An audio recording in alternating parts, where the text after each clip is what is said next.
Yo, je suis agréablement surpris du retour que j'ai eu sur mes précédentes vidéos. Donc vous êtes vraiment au top, du love dans vos cœurs. Et comme vous le savez maintenant, puisque je le répète environ 1 777 fois dans mes vidéos, je lis à peu près tous vos commentaires. Et j'ai d'ailleurs eu un commentaire plutôt intéressant. C'est donc Johanna Desormeaux ou Desormeaux, désolé si je pète ton nom. D'ailleurs, la bise si tu regardes cette vidéo, qui nous dit justement: tu devrais faire une vidéo sur des inventions utopistes qui existent déjà, genre voiture volante. Du coup, je vous ai grillé le sujet de la vidéo aujourd'hui. On va parler de la nourriture du futur. J'adore l'humour. Non, donc sans déconner, bienvenue sur ce 3e Tomorrow Time qui parlera des transports du futur. Bon, je vais entamer ce truc par un petit retour vers mon enfance. J'étais un gros cinéphile et donc je me suis mangé à mes heures perdues beaucoup de films, parce que cinéphile c'est celui qui adore regarder des films et qui est un gros amateur comme moi. Donc je suis passé par des grands classiques et des trucs que vous connaissez tous du genre Seigneur des Anneaux ou les machins comme ça, mais là plutôt pour mon exemple je vais utiliser Retour vers le futur. Coïncidence? Je ne pense pas. Ah, je sais pas pourquoi j'ai utilisé cette expression, je déteste quand quelqu'un l'a dit. Ah oui, aussi, je t'arrête tout de suite, si t'es du genre à jamais avoir vu un seul des Retours vers le futur, si tu veux, tu peux déplacer ton corps et aller louper ta vie plus loin.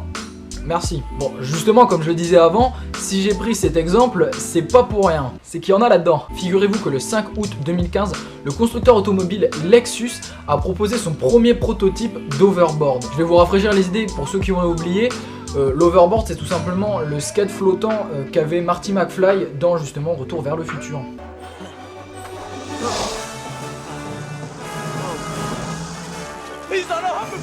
La planche a été construite en 18 mois avec l'aide des constructeurs allemands Envico, et c'est un prototype plutôt original et très bien conçu, puisqu'en fait il utilise la supraconduction.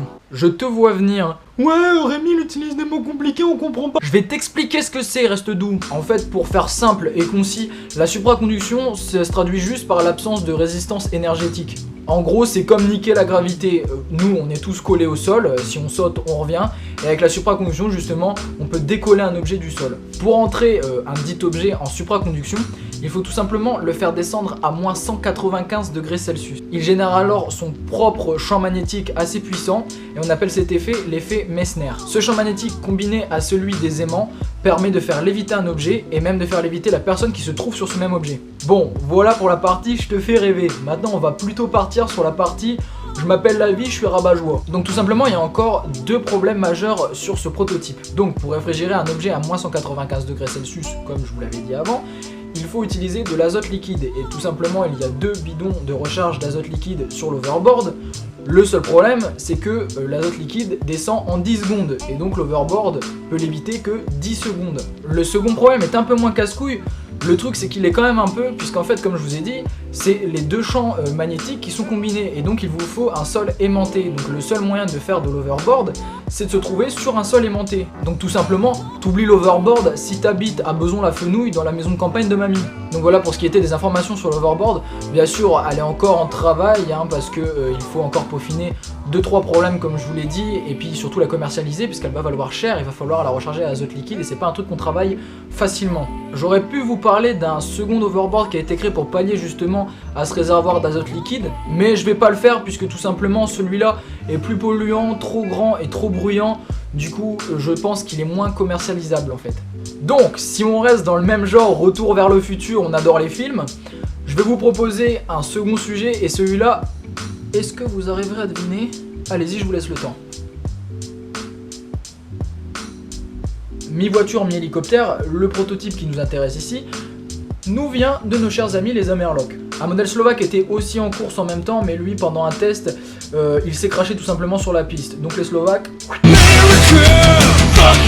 La compagnie américaine Terrafugia a donc annoncé entre 8 et 10 ans la sortie de son modèle TFX. Une voiture propulsée avec 2 hélices électriques alimentée par un moteur à essence de 300 chevaux, pouvant elle seule transporter 4 passagers et aller à plus de 320 km/h. Le fait que cette petite voiture soit électrique ne l'empêche pas de pouvoir atteindre jusqu'à 800 km d'autonomie. Mais maintenant, vous vous en doutez, comme à chaque fois quand je vous explique un petit truc, il y a un petit problème. Et cette fois, il n'est pas technique puisque la machine a déjà été essayée et elle fonctionne, mais il est budgétaire. Puisqu'en effet, si l'envie vous prend d'acheter ce beau petit modèle, il faudra glisser dans son portefeuille 1 million de dollars.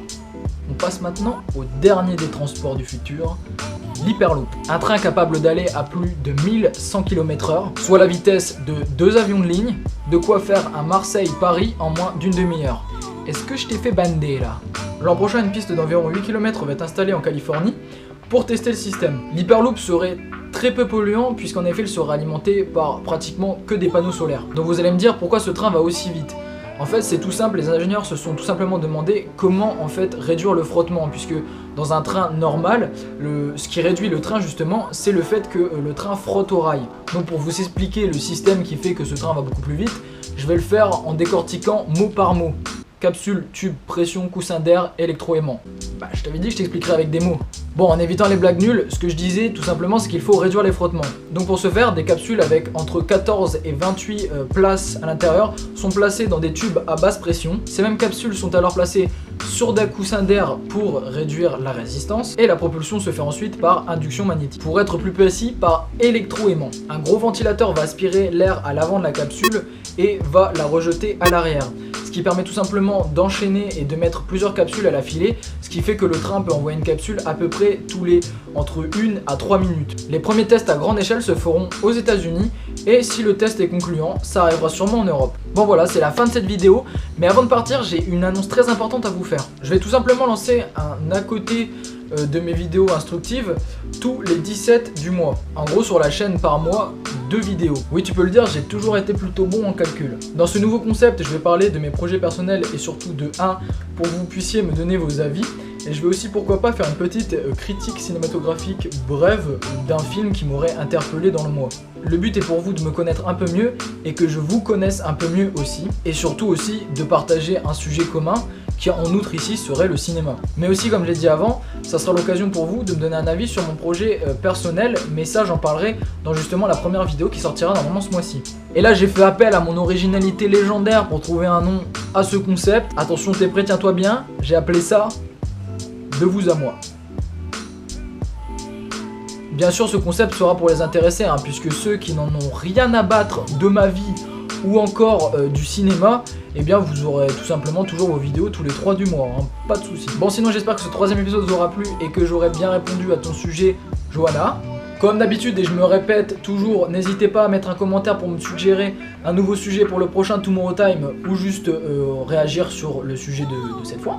Un petit j'aime aussi si tu juges que j'ai envoyé du swag talent et de la beauté. Et puis il me reste plus qu'à vous dire à bientôt. La bise.